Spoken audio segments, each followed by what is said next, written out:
being replicated this afternoon as well. So Nash Momori, who works alongside myself and James, will introduce ourselves in a minute. We'll be here for the afternoon, but unfortunately can't be here first thing this morning. Okay, so my name's Sue Hart. I'm a hospital lead occupational therapist, and I'm head of education and therapy for the Huntercombe Group. Okay, James? Oh, no, do you want to go back one and just introduce yourself? Hi, my name's James and I'm a peer trainer. Okay, so I'm going to explain a little bit about what that is in a minute, okay, but he's also my IT technician as well. Okay, do you want to flick on to the first chart, James? Okay, so what I want to do is talk about the role of peer trainers, because the role of peer trainers is a role that we have within our recovery college, but also look at how we can take that role further in the community in terms of sustainable communities, okay? So just to give you a bit of a political backdrop really as to what's been going on in terms of sustainable communities, okay? So back in 2002, it was around the time of the Deputy Prime Minister, he initiated this term called sustainable communities, and what he did was he actually put in £38 billion for social, economic and environmental development, okay? It largely started off environmental, looking at rural areas, looking at urban areas, and how communities can work together to help to, I suppose, to cut some of the costs to create community projects, and that's kind of how it kind of came about. Egan did a review 2 years later and basically found out that actually people really don't understand what sustainable communities are. So this was the first kind of definition, and this is how it links in with the work that we're doing. So sustainable communities meet the diverse needs of existing and future residents, their children and other users, and contribute to high quality of life and provide opportunities for choice. I've highlighted that because obviously that's what we're trying to do with all our service users, aren't we? They achieve this in ways that make effective use of natural resources, enhance their environment, but promote social cohesion and inclusion that strengthen economic prosperity. So all of our clients, we want them to be to have social cohesion and inclusion, don't we? That's what we strive for when we work with people with intellectual disabilities. But also that they contribute to the economic fabric of our society, yeah? Okay, so you guys can go out to work and stuff. Okay, so one of the first pieces of work that was ever done was actually about Thames Gateway. So you know when they set up the Thames barrier, yeah, and looked at the urban development. This was the first time that they really talked about sustainable communities in terms of tackling some of the groups that are more disadvantaged within society, such as the guys that we work with, okay? However, it did focus on health, but only actually primary care, okay? And that's a white paper that it literally followed through on. It didn't actually provide any strategies for how we link some of the more disadvantaged groups in society, such as people with an intellectual impairment, okay? So some of the work that I've been thinking about is how do we take sustainable communities and actually bring this forward into the community from the work that we do. Because a lot of our guys who are peer trainers are actually in rehab, who will go out to the community in the near future, and it's how can they take everything that they've learned and embraced in terms of making a change out in the community. And I'm going to talk a little bit more about how they've made a change within the hospital as well. So what happened was, sorry James, I prompted you to carry on, but not. So what happened was, because organisations, local authorities were struggling to get on board with this, what they did is actually turned it into Sustainable Communities Act, which put an emphasis on local authorities actually meeting that need, but also being supported by the Secretary of State. So the Secretary of State's got a big role to play in terms of this. Okay, what I wanted to kind of look at is the link between sustainable communities, because obviously there's been no work in terms of intellectual disabilities on this so far, and look at the value of people now, which seems to have kind of lost focus over time a bit, hasn't it? Particularly with the VPA group having been disbanded in the Department of Health. Okay, so the Sustainable Community Strategy, which we've just looked at in terms of promoting social cohesion and inclusion, if we look at the VPN, I just want you to see how closely they are reflected, okay? So So people with learning disabilities and their carers to have some opportunities, the same opportunities as others in society and lead to a fulfilling life, we need to improve access to a whole range of public services, okay? So although sustainable communities started off in really kind of the environmental aspects of society, there was certainly a push towards well-being as a collective, okay? So this means improving health and social care support, ensure that they're able to access education, work and leisure opportunities, and giving them the same opportunities as anyone else to live where they want to and with whom they want to and in safety. Okay? Okay, so I don't know whether you've heard of recovery colleges. I was really excited to learn that Thanet are setting up their very first recovery college in September. Which is really, really exciting. So I'm quite keen to kind of see how that happens. And also Signet Maidstone that's opening up. There's going to be a very big recovery college within that as well. So I think it's actually quite an exciting time for Kent because, to my knowledge, this is the first time recovery colleges are really kind of taking off in Kent. So we've had ours going for about a year now, haven't we? In terms of the preliminary work that started off. And we work alongside Nash Momori, who's a service user consultant, which Health Education England, Kent, sorry, in Sussex, have actually supported us financially with that, so thank you very much. Okay, so what we're looking at is reinforcing the 4 beliefs that are part of the VPN, okay, which is that people with learning disabilities have equal legal and civil rights, that they should be given a chance to lead independent lives, and that people should have more choice and able to express express and achieve their preferences, and that they should be included within the mainstream society. So can you see how that reflects on the sustainable community facets, yeah? Cool. Okay, so just a very quick run through. What the Department of Health did was set up what they call an MH2 sequence. Have you heard of them? Which is basically a performance objective for health organisations. So you know kind of where they remove money and then you reach the standard and you kind of get it back. It's a little bit like that. So, and what it is actually about clinicians working alongside people with lived experience of mental health problems, but in our case, people with intellectual disabilities as well. Okay. So we co-produce everything together, don't we, James? Yeah. Okay. So James isn't brought in last minute. Okay. We sit down, blank bits of paper, and we work together from the start, don't we? Okay. So we have a physical base for delivery, so we have our REAT building, don't we? Okay, and that everybody's invited to it. Okay, the designated OTs support our peer trainers and the rest of their peers to actually access the college. It's not a college in your mainstream view of a college. Okay. It's not traditional assessment and kind of treatment. It is actually about people learning more about their difficulties and helping themselves and others, yeah, in a collective fashion to try and address some of those issues. Okay, cool. Okay, so we've been doing lots of work, James, haven't we?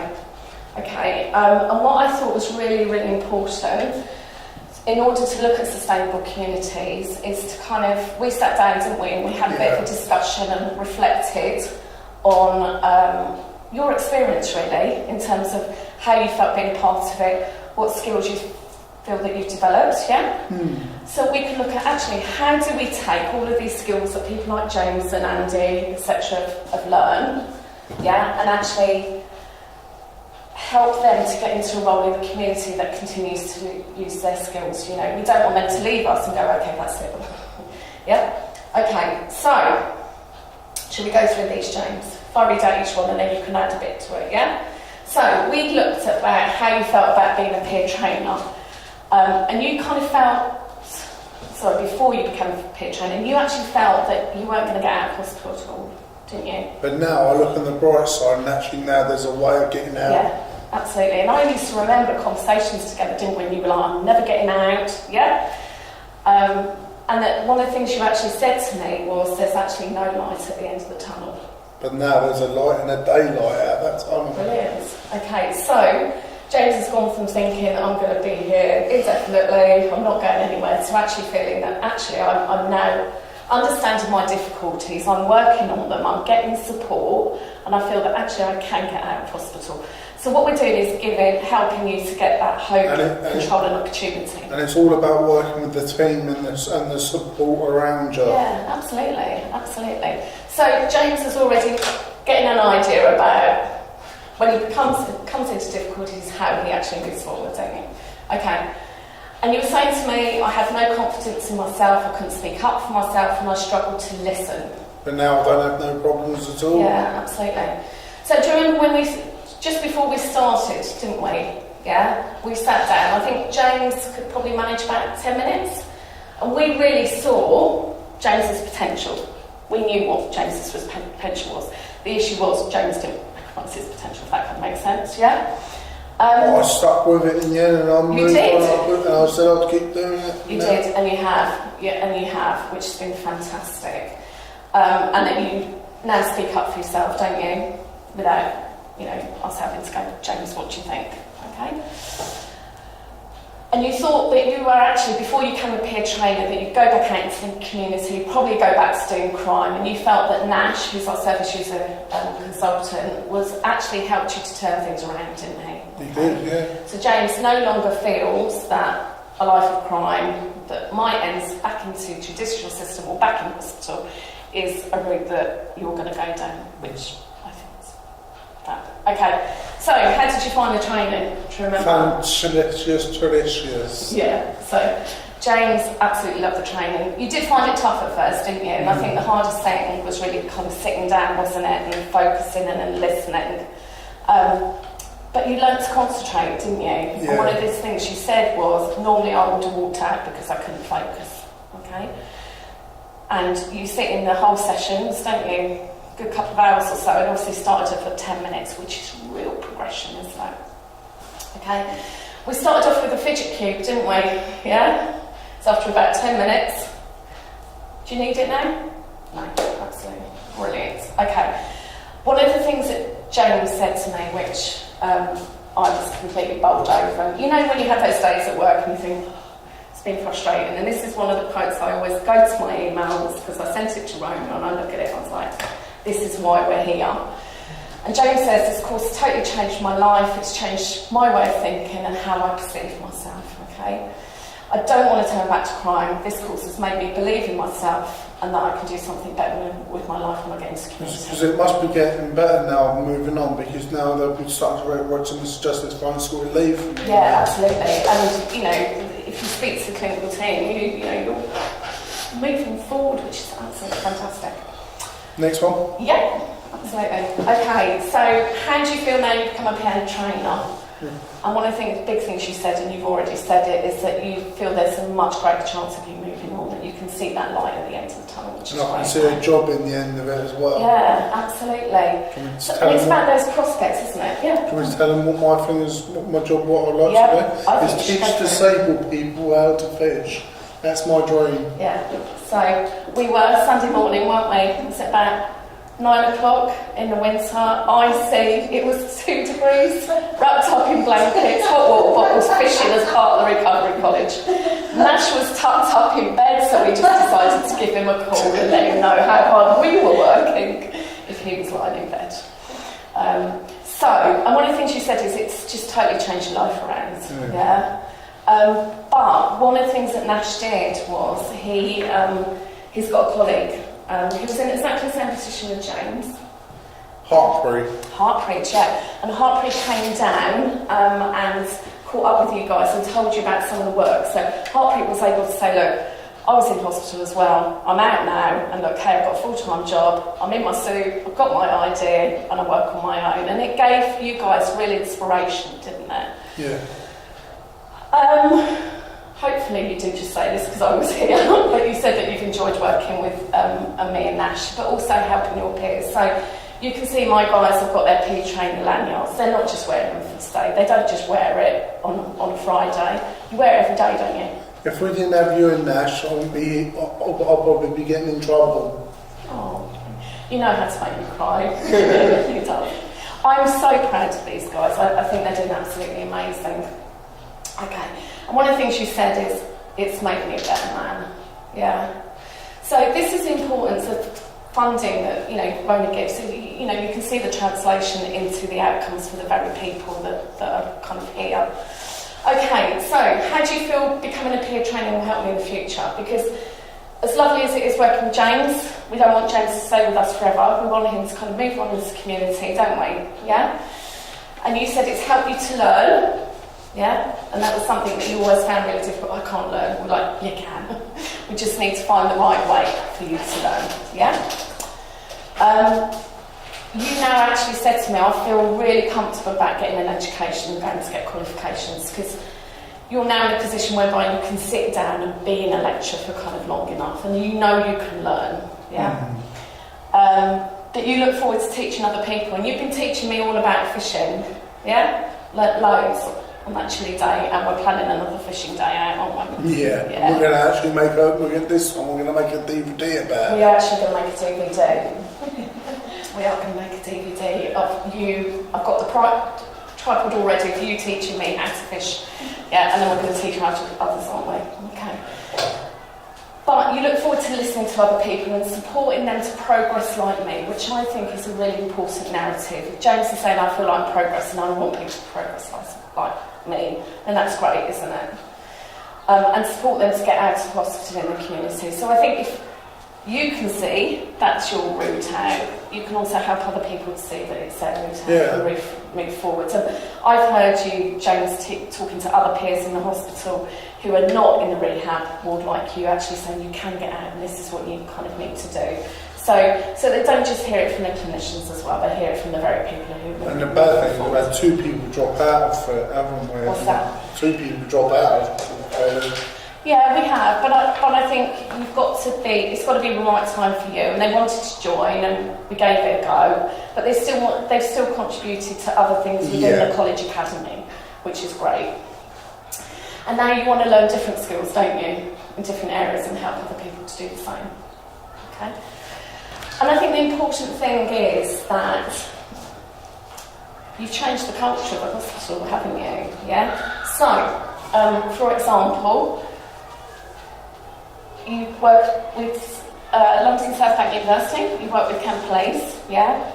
But the day came when we actually got an email from my lovely Jenny, who was basically saying, we are setting up this restricted practice group, and actually we're not going to do it without having a peer trainers there as part of it. And they're going to teach us how to do a little bit of MABO as well. Exactly, because through the course of recovery college, obviously we have staff trained in terms of physical interventions.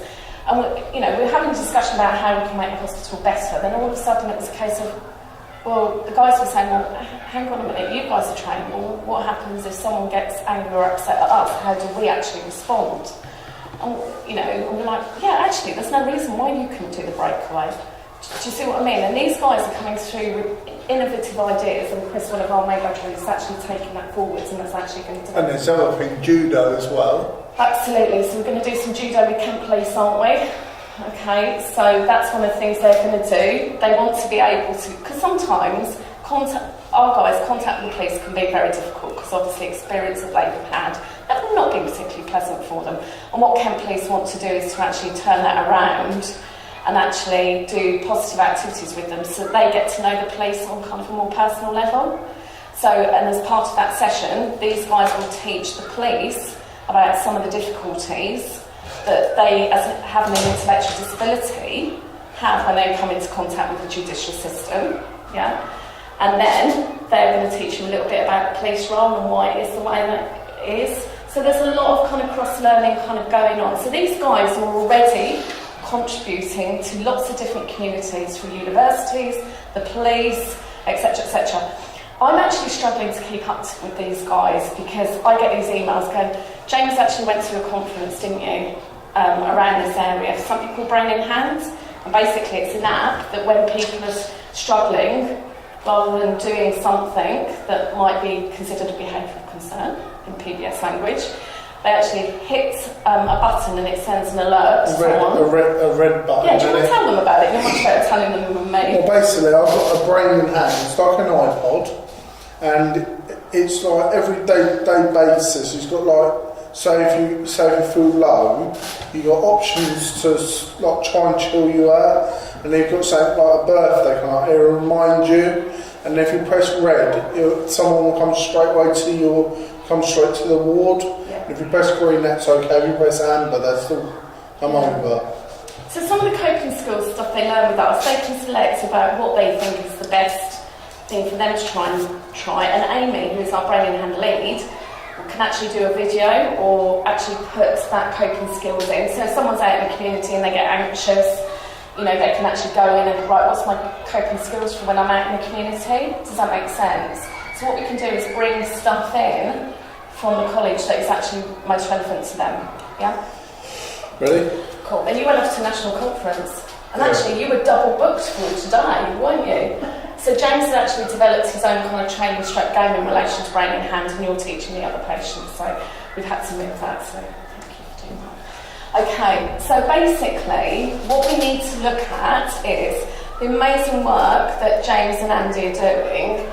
How do we use this experience of recovery to be as resourceful as possible and contribute to some of the community aspirations that are in the sustainable communities? Okay. Do you remember me saying about health? It's only really happens in relation to primary care. What about secondary and tertiary? Yeah. Okay. So, how can our peer trainers, because they will move on, take away the skills they've learned, branch out and start working alongside mental health providers and service users, and work alongside stakeholders in a number of private sectors? Start workshops. Absolutely. Start workshops and try and get other hospitals involved. Yeah. And try and get a variety of people together in a team. Yeah. See how you can melt them to get big. Absolutely. And you know, the work that you guys did with London South Bank University was to teach fellows, you know, advanced practitioners about co-production, and we were actually selected as one of 4 areas within London South East, weren't we? Kensal and Sussex. Okay, Kensal and Sussex as an example of excellence in co-production, which we're really kind of proud of. Okay, next one, James. Cool. Okay, so what we want to look at is sustainable communities should have a number of facets, okay? They should be active and inclusive, so how can our peer trainers contribute? Let's just say something like transport, for example, okay? How can they look at trying to create a sustainable community that's active and inclusive, that's well run, that's environmentally sensitive? So, for example, the View Cinema do specific cinema slots for people with autism. Yeah, and also some of the mainstream musicals in West End as well. Okay, making sure they're well designed and well built. Okay, we know that our guys rely on an awful lot of visual signing. Okay, so how can we get PECs out there, you know, in train stations, etc. And it's not there at the minute. Okay, we've actually been doing some work with Kent County Council. Okay, because sometimes people with an intellectual disability actually have what we call psychomotor retardation, so they move a lot slower. Yeah? Can you explain it a little bit about the road? Yeah, do you want to explain about the road? Yeah, basically where we are, our hospital, we got a main road, and there's no like crossing or anything. Well, there's a crossing, but no like, what's it? It's not even a crossing, you're right. There's not a crossing, it's a dangerous road, but some people was disabled. They can't even get across the road. They won't put a bus shuttle. What is it? Yeah, so they won't put Pelican Crossing. Then it's a 60 miles an hour road. And some of them go over 60. Exactly. And there's a dip there, so you can't see the cars coming from quite a distance. And we tried so hard to get Matt to sort something out there. And we had a sign design. We are making progress. We've got a sign design, but it's not the right sort of sign. Okay. So what we're working on is, obviously, they've only got a sign for elderly people crossing, which isn't suitable. There is no sign for please support somebody with a disability, hidden or not, to actually cross the road. So we're doing some work with Kent County Council to try and come up with a sign, and I'm hoping that Build and you guys will come on board and help us to kind of do that.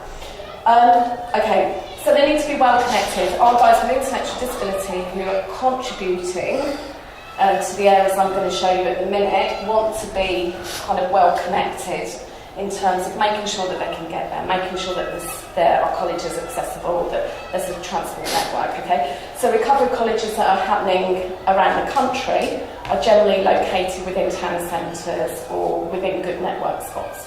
Ready? Okay. Yeah, so there should be... sorry. I said yes and I didn't mean to, sorry. So they should be thriving, they should be well served, and they should be fair for everyone, okay? Thanks, James. Okay, so when you look at the elements of a healthy community, that's what we want, isn't it? Not just well-being for individuals, well-being for our communities as well, okay? And there's 7 facets. And also, I wasn't sure how many of us we were going to get, okay? But we've got health and wellness, education, economy, arts and culture, neighbourhood and communities, environment, and basic needs. So let's think of Maslow's hierarchy of needs here: food, shelter, safety. Okay, so you could actually put the judicial system in there, couldn't you? Because actually part of their role is to keep you safe and you help the community to keep safe, okay? So, what I'm quite keen for you guys to do, maybe if we've got 2 groups, well, because I wasn't sure whether we were going to get 7 groups, if you guys would like to choose one of these aspects, what I want you to kind of think about is how can we use our peer trainers, so people like James who are making great contributions to communities in a way that will help to develop awareness of people with intellectual disabilities. So what I'm going to do is, because it's much easier written out here, is if I give you one of our pie charts, if we can make sure that we're doing something different from the other group, and if I can give you, can you sit on to the next one? The next one? Yeah. The sustainable communities prerequisites. Can I ask you to take a slice of the pie? Okay. So you've got environment, education, etc. How can we get people like James making significant kind of contributions out in the community? Yeah. Because you can see how his role is kind of developed and he's advising people. How can we make that stronger so we contribute to a sustainable community? Right, do you guys want some flip chart paper? Yeah? James, can you? Yeah, now. 2 minutes out there? Yeah, so I've got one. If I take this over here. Yeah, I'll take one too. Okay. And you got there first. Put it back to this. Here we go. Here we go. Yeah.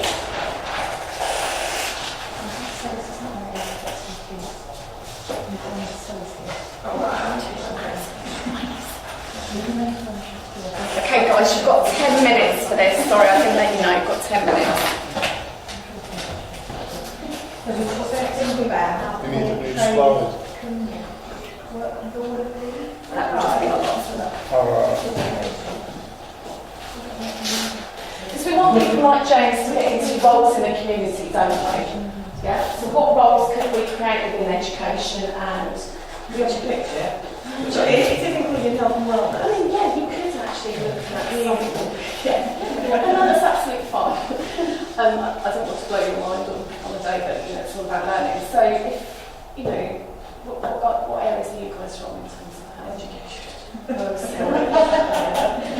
What about health education? So you could sort of be Yeah? Some of our guys, think about kind of diabetes or something like this, something that our guys really struggle with. I'll tell you, someone on our ward was trying to get help to lose weight, he's on diabetes and they won't. Yeah. So that person is working on it alongside our RGN to actually write training. So if you're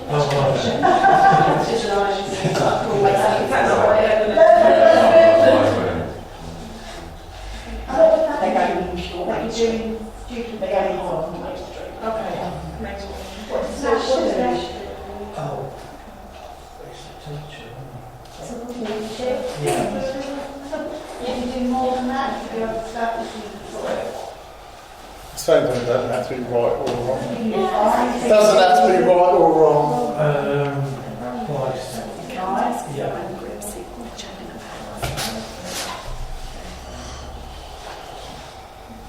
get your voice heard.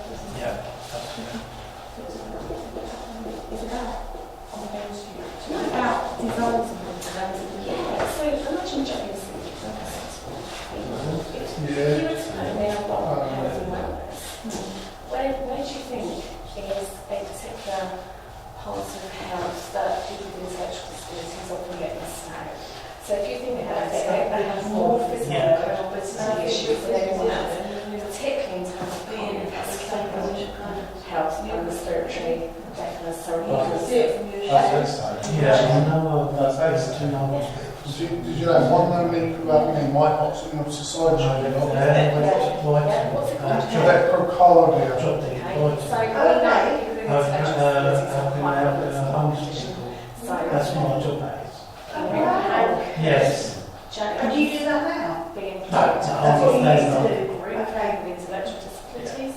Do you do it? How we Love it, advise yeah. clinicians as to how to present the information in a way that they can I look understand. home to people in there. Do you see what I mean? There is, yeah. I don't get paid for it. I work in the kitchen. That's like voluntary. Yeah. So, I'm sick of that. Yeah, well, two jobs. I work in charity shop, Southampton, and sales of it, and then some people call me other job. Brilliant. Wow. Give him 10 minutes. Yeah, they've got about another 5 minutes, guys.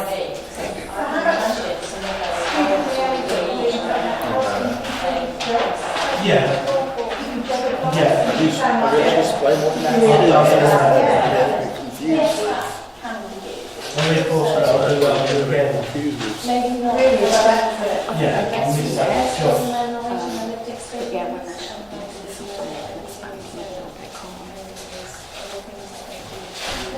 Do you live in Brighton? Used to. And I've gone back to the hospital. Yeah. It's a really nice area. Yeah.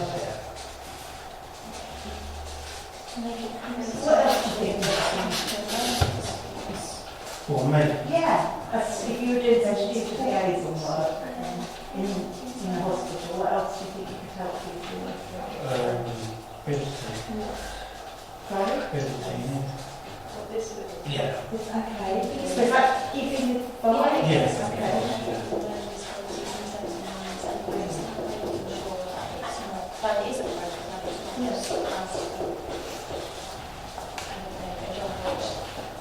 So this is Patients.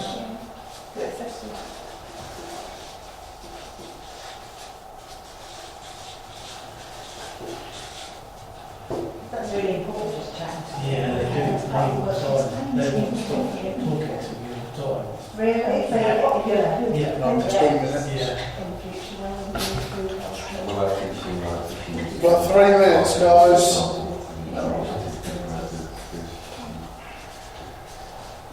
Yeah. Issue.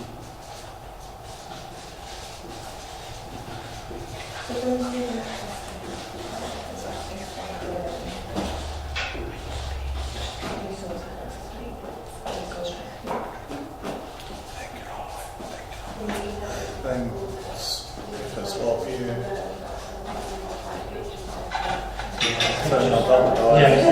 They can't wait to do Is that right? Yeah. Yeah. Then I'll let them just keep going. So that's what I'm doing. So if that's okay.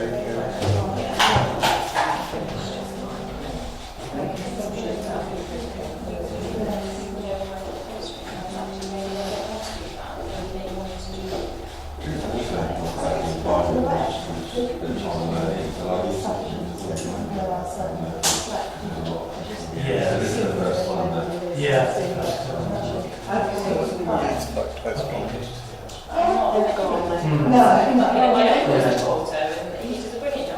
Yeah.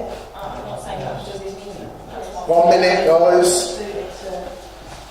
Oh, he's on it, he's on you guys. You can have a photo. You can take a photo. Yeah. Yeah. No, I'm fine with that.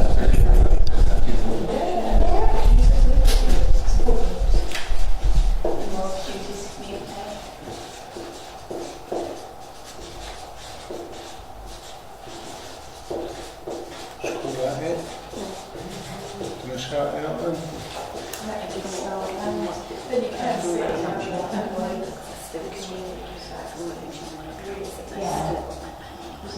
They have skin when as long as they get there. Say like in schools, if you've got kids that have got extra needs, Yeah, there is one. It's really hard. Really hard. It's often not even spot.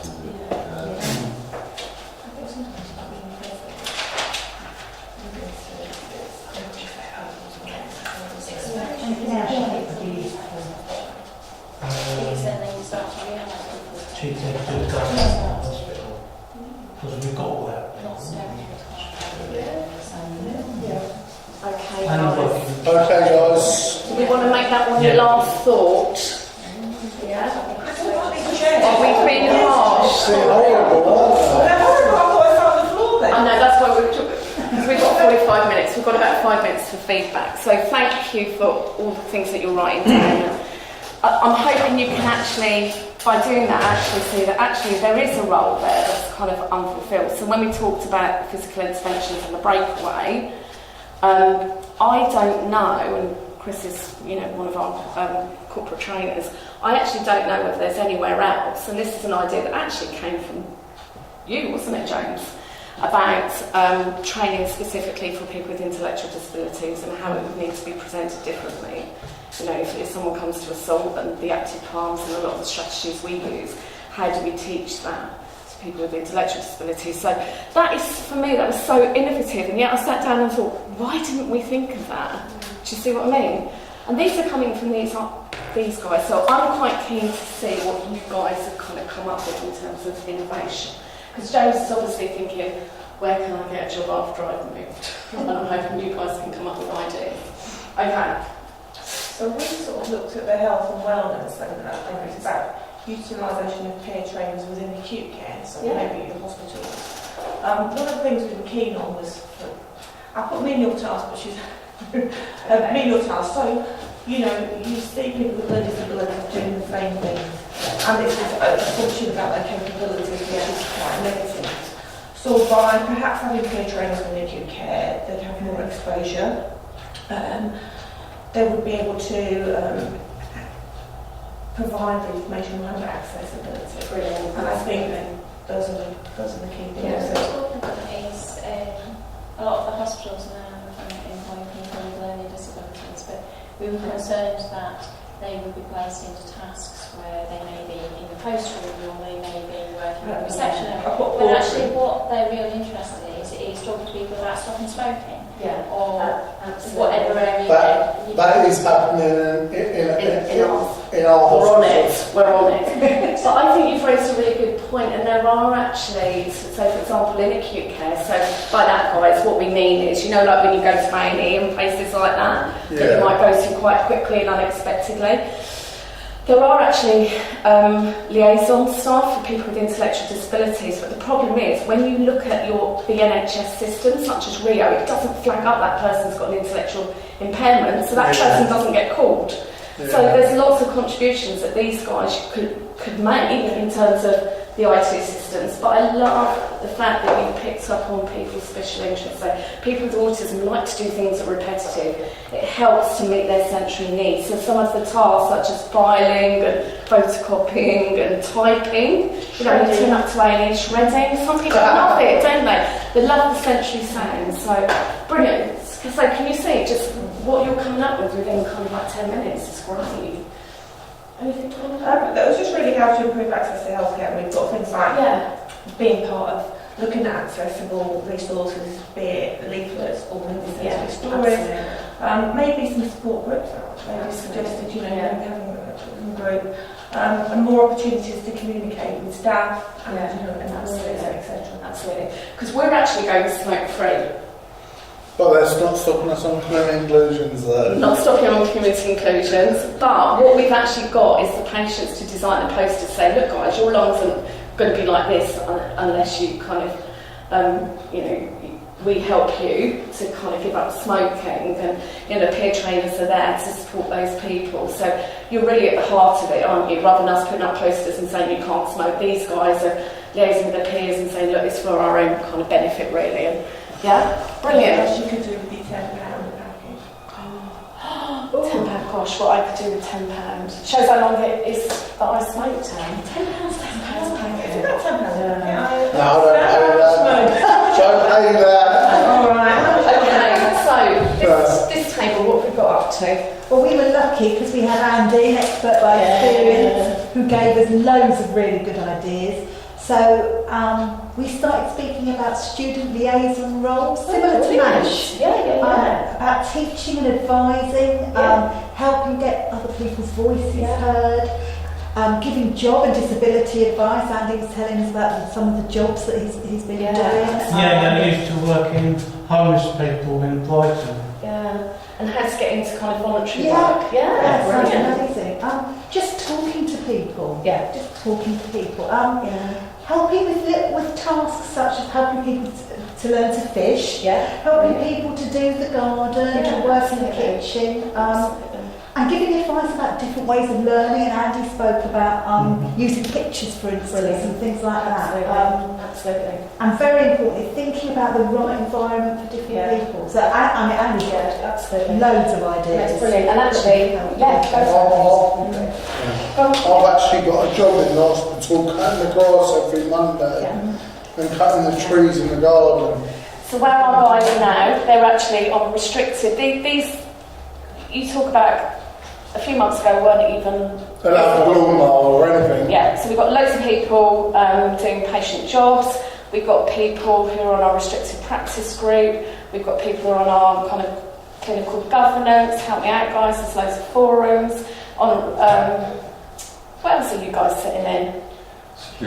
Security, health and safety, you're all sitting in. So every kind of committee within the hospital has now actually got you guys involved. So it's absolutely changed the culture. And it's not just about what these guys get back, it's what they can help to contribute to our understanding. So it gives you a different perspective as well. Absolutely. Which is amazing because there's things that we don't discuss. Absolutely. So James is kind of like, you know, I go much more on the visuals, so blah, blah. So I sat in a boardroom with the CEO, the medical director of the company, and we are nationwide, and said, this is actually what James said. I'm asking you now as the CEO and the medical director to support us to get £4,000 IT package to help us to communicate better. Okay. And we've got that. And we've got it, okay? So, and our hospital manager, so impressed, is like, let's throw in an iPad, okay? So you can see how they're changing the culture. And that's what I really want you to kind of think about in your own jobs, about how can we get this kind of role going? Can I ask a question at the end? What sort of jobs are you in that? Do you work in hospitals or in care? We don't, we're not patient facing, we're actually health education England. So Okay, but also we actually have some of our patient jobs in administration. As well. We are actually going to be working with the Kent recovery. Okay, brilliant. We're on the volunteering community. Excellent. So hopefully it's giving you some ideas and some kind of inspiration. So thank you very much for your time. Thank you to my amazing, he stepped in for Nash. So thank you, James. I couldn't do it without you, so thank you very much. Thank you. Go with that now. You can have your phone. She said okay. Because we're going. No, yeah. Do it all again. Yeah.